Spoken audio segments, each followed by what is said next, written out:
یہ جو انجینئر محمد علی ہے نا، میں نے ان سے ایک بڑی مزے کی بات سیکھی، ان سب سے میں سیکھتا ہوں، جاوید غامدی سے، محمد علی صاحب سے، اور بہت سارے جو پڑھے لکھے لوگ ہیں، وہ کہتے ہیں کہ ہمارا علم جو ہے نا یہ کتابوں سے آیا، بابوں سے نہیں آیا۔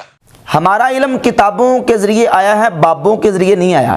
یہ ایک نہایت ہی مضحکہ خیز جملہ ایک ٹی وی اینکر نے محمد علی مرزا کے حوالے سے نقل کیا ہے۔ اس سے پہلے کہ اس جملے پر ہم دلائل کے ساتھ بات کریں، یہ سمجھیں کہ ہم جس معاشرے میں اپنی زندگی گزار رہے ہیں، اس معاشرے میں مذہبی طور پر یہ ایک مخلوط معاشرہ ہے۔ مذہبی طور پر یعنی ہر مکتب فکر کے لوگ اس معاشرے میں رہتے ہیں، دیوبندی بھی، وہابی بھی، اہل سنت بھی، اہل تشیع بھی، منکرین حدیث بھی، اور جاوید احمد غامدی کے ماننے والے بھی، اور پھر ہر شعبہ زندگی سے جو وابستہ لوگ ہیں، جس فرقے، جس طبقے کے ساتھ جس کا تعلق ہوتا ہے، وہ کوشش کرتا ہے کہ اپنی اس فیلڈ اور اپنے اس شعبے میں لوگوں کو آگاہی فراہم کی جائے اور اپنے مذہب اور مسلک کی اشاعت کی جائے۔ اب چاہے وہ ڈاکٹرز ہوں، پروفیسرز ہوں، یا ٹیلی ویژن اینکرز ہوں، یا کسی بھی شعبہ زندگی سے تعلق رکھنے والے لوگ ہوں، وہ کوشش کرتے ہیں کہ اپنے مذہب کی اشاعت کی جائے یا جو ہمارا نقطہ نظر ہے وہ لوگوں تک پہنچے۔ اب ٹی وی اینکر صاحب نے کیا کیا کہ اپنے اسی پروگرام میں جاوید احمد غامدی صاحب کا اچھا تعارف کروایا، محمد علی مرزا کا تعارف بھی کروایا، اور ساتھ محمد علی مرزا کا ایک جملہ نقل بھی کیا، اور وہ جملہ یہ کہ ہمارا جو علم ہے وہ کتابوں کے ذریعے آیا ہے، بابوں کے ذریعے نہیں آیا۔ یہ جملہ اس ٹی وی اینکر نے یا تو اپنے مذہب کی اشاعت کے لیے بولا، لوگوں کو ترویج اور اشاعت ان کو ترغیب دلانے کے لیے، یا یہ ہے کہ یہ بے شعوری اور غفلت نے بولا، اور اس کے عواقب اور نتائج سے وہ بے شعور اور غافل تھے کہ اس کا نتیجہ کیا نکلتا ہے۔ یہ جو جملہ ہے کہ ہمارا جو علم ہے وہ کتابوں کے ذریعے آیا ہے، بابوں کے ذریعے نہیں۔ سوال یہ پیدا ہوتا ہے کہ جن کتابوں کے ذریعے علم آیا ہے وہ کون سی کتابیں ہیں؟ ان کتابوں کے ذرا نام بتائیں کہ جن کے ذریعے علم آیا ہے۔ لازمی طور پہ وہ کہے گا کہ صحیح بخاری، صحیح مسلم، جامع ترمذی، سنن ابی داؤد، سنن ابن ماجہ اور دیگر حدیث کی اور دیگر کتابیں، ان کا نام لے گا۔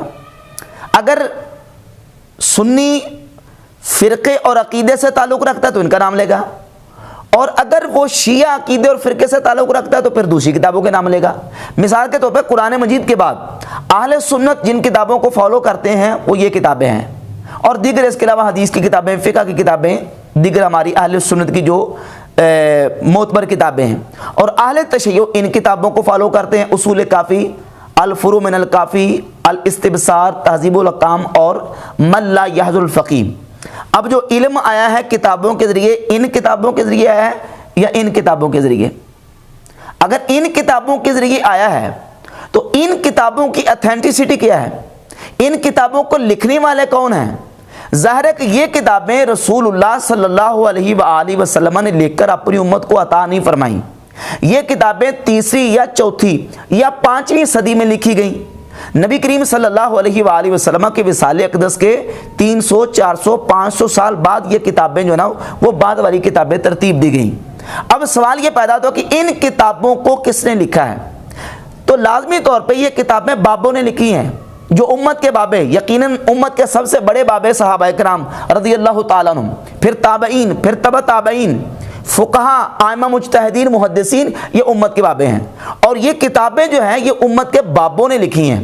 صحیح بخاری ہو یا صحیح مسلم، جامع ترمذی ہو یا سنن ابن ماجہ یا سنن نسائی، دیگر کتابیں، یہ کتابیں بابوں کی لکھی ہوئی ہیں۔ بابوں کے اقوال موجود ہیں اور بابوں کے اس میں کمنٹس اور تبصرے موجود ہیں۔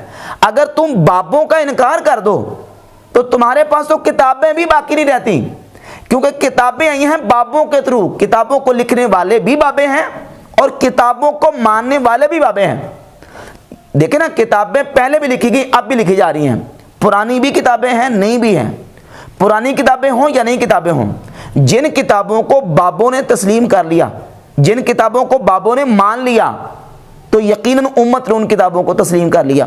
کیا صحیح بخاری مسلم سے پہلے کتابیں نہیں لکھی گئیں؟ کیا ان کے دور میں یا ان کے بعد کتابیں نہیں لکھی گئیں؟ لکھی گئی ہیں۔ تو وہ کتابیں جو ہیں جو ان کے علاوہ دیگر کتابیں نہیں مانی گئی، تسلیم نہیں کی گئی، ان کو تسلیم کیوں نہیں کیا گیا؟ اس لیے کہ ان کو بابوں نے نہیں مانا، ان کو بابوں نے تسلیم نہیں کیا۔ تو چونکہ ان کتابوں کو بابوں نے تسلیم کیا، بابوں نے مانا ہے، تو یہ کتابیں جو ہے نا وہ مستند ہیں۔ اور اگر بابوں کو نکال دیا جائے تو پھر تو کتابوں کی جو ہے وہ ایتھینٹسٹی باقی نہیں رہتی۔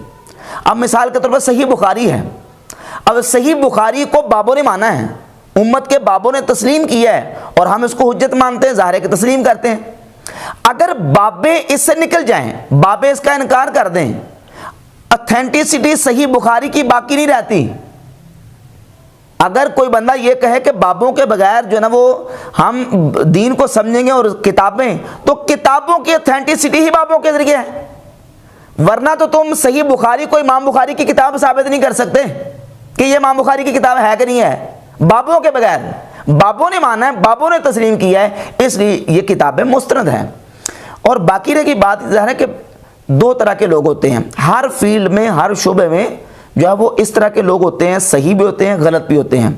محدثین کی فیلڈ لے لیں، یا آپ صوفیاء کی لے لیں، یا دیگر علماء کی لے لیں۔ علماء میں علماء ربانیین، صحیح حق والے علماء بھی موجود ہوتے ہیں، اور علماء ہی میں علماء سو اور غلط قسم کے لوگ بھی ہوتے ہیں۔ حدیثیں روایت کرنے والے، حدیثیں بیان کرنے والے صحیح لوگ بھی تھے، غلط لوگ بھی۔ اسی طرح صوفیاء میں، جن کو آپ بابے بار بار کہتے ہیں، صوفیاء میں بھی جو اچھے لوگ ہیں وہ موجود تھے، اور برے لوگ بھی ان کی شعبے میں اور فیلڈ میں موجود تھے۔ برے لوگوں کا تو ظاہر ہے کہ ہم رد کریں گے، غلط لوگوں کا رد کریں گے، چاہے وہ کسی شعبے اور کسی فیلڈ میں ہوں۔ اس کا یہ مطلب نکال لیا جائے کہ کسی غلط بندے کی وجہ سے پورے شعبے کو بدنام کر دیا جائے، کسی غلط بندے کی وجہ سے پورے کے پورے ڈپارٹمنٹ کا انکار کر دیا جائے، تو یہ نہایت ایک سمجھیں کہ ایک غلط رویہ اور غلط روش ہے۔ اور باقی رہے گی بات کہ دیکھیں کہ بابوں میں اس طرح کے غلط بابے بھی ہوتے ہیں، تو میں نے عرض کیا کہ محدثین میں حدیثیں بیان کرنے والے ایسے لوگ تھے جنہوں نے جھوٹی حدیثیں بیان کی، جھوٹی روایت بیان کی ہیں، اور پھر بالخصوص وہ کتابیں جو محمد علی مرزا نے اپنے ٹیبل پہ، ڈیسک پہ رکھی ہوئی ہیں، ان کتابوں میں ایسی روایات، جن روایات پر خود کمنٹس اور تبصرے دے چکا ہے کہ یہ اللہ کے رسول صلی اللہ علیہ وسلم کی گستاخی اور بے ادبی ہے، وہ کتابوں میں موجود ہے نا۔ تو بھئی بات یہ ہے کہ اگر ان کتابوں میں تمہارے نظریے کے مطابق غلط چیزیں آئی ہیں وہاں، تو ان کتابوں کو چھوڑ دے کیوں نہیں ہوں، ان کتابوں کا انکار کیوں نہیں کرتے؟ وہ کتابیں تو تم نے ٹیبل پہ، ڈیسک پہ جا کے رکھی ہیں۔ مثال کے طور پر صحیح بخاری میں 6982 نمبر حدیث ہے، 6982 نمبر حدیث، جس میں یہ موجود ہے کہ نبی کریم صلی اللہ علیہ وآلہ وسلم نے اپنے آپ کو پہاڑ سے بار بار گرانے کا ارادہ فرمایا، اور جس روایت کو، جن جملوں کو لے کر مرزا نے کہا کہ یہ اللہ کے رسول صلی اللہ علیہ وآلہ وسلم کی توہین اور گستاخی ہے، جس کو توہین اور گستاخی مان رہے ہو، وہ کتابوں میں موجود ہے، اور ان کتابوں میں جو مرزا کے ٹیبل کے اوپر، ڈیسک کے اوپر رکھی ہوئی ہیں۔ صحیح بخاری 6982 نمبر حدیث۔ اور اسی طرح مشکات میں ایک حدیث ہے، مشکات میں 4902 نمبر، اور اسلام 360 ایپ جو وہابیوں کی ایپ ہے، اس میں السلسلۃ احادیث صحیحہ میں 409 نمبر روایت ہے، من تعذ بعزاء الجاہلیہ فَأَعِدُّوهُ وَلَا تَكُنُوا۔ اس روایت کو مرزا کہتا ہے کہ یہ اللہ کے رسول صلی اللہ علیہ وسلم کی گستاخی ہے، بے ادبی ہے، اور یہ جو گستاخی جس کو تم کہہ رہے ہو، یہ گستاخی کس میں ہے؟ کتاب میں۔ ہمارا علم کتابوں کے ذریعے ہے، بابوں کے ذریعے نہیں آیا۔ جن کتابوں کا نام لے کے کہتے ہو کتابوں کے ذریعے آیا ہے، ان کتابوں میں تو رسول اللہ صلی اللہ علیہ وآلہ وسلم کی تمہارے بقول گستاخیاں اور توہینیں موجود ہیں۔ اب کیوں نہیں نکالتے، اور کیوں نہیں ان کتابوں کا انکار کرتے؟ تو بات یہ ہے کہ کتابوں میں صحیح چیزیں بھی موجود ہیں اور غلط چیزیں بھی موجود ہیں۔ غلط اور کمزور باتیں ہم نہیں مانتے، جو صحیح بات ہے اس کو ہم تسلیم کرتے ہیں۔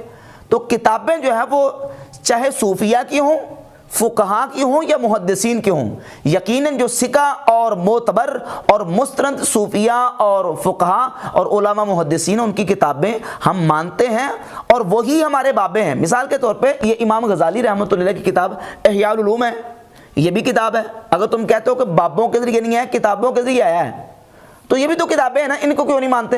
یہ گنیت الطالبین ہے حضور سیدنا غوث پاک سرکار شیخ عبد القادر جیلانی رحمۃ اللہ علیہ کی، یہ بھی تو کتاب ہے نا، اس کو کیوں نہیں مانتے؟